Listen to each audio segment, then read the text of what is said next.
শ্রীকৃষ্ণের জন্মদিন বা জন্মাষ্টমী ঠিক 15 দিন পরে পালন করা হয় রাধা অষ্টমী। প্রতি বছর দিনটি পরে ভাদ্র মাসে শুক্লপক্ষের অষ্টমী তিথিতে। সনাতন ধর্মে বিশ্বাস করা হয় রাধা হলেন মা লক্ষ্মীর আরেকটি রূপ। কৃষ্ণের জন্মের 15 দিন পর তার জন্ম হয়েছিল।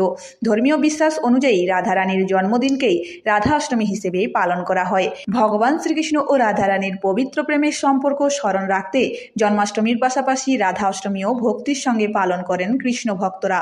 এই বছর রাধা অষ্টমী তিথি শুরু হচ্ছে 30শে আগস্ট শনিবার, অর্থাৎ আজ রাত 8টা 9 মিনিটে, আর সেই তিথি শেষ হচ্ছে 31শে আগস্ট রবিবার রাত 10টা 4 মিনিটে। যেহেতু সনাতন ধর্মের উদয় তিথি অনুযায়ী পালন করা হয়, তাই রাধা অষ্টমী পালন করা হবে 31শে আগস্ট রবিবার। রাধা অষ্টমীতে রাধারানীর পাশাপাশি ভগবান শ্রীকৃষ্ণের আরাধনা করলে জীবনের সুখ ও শান্তি বজায় থাকে বলে বিশ্বাস করা হয়। 31শে আগস্ট রবিবার দিন ব্রহ্ম মুহূর্তে ঘুম থেকে উঠে স্নান করে রাধা ও কৃষ্ণের পুজো করুন।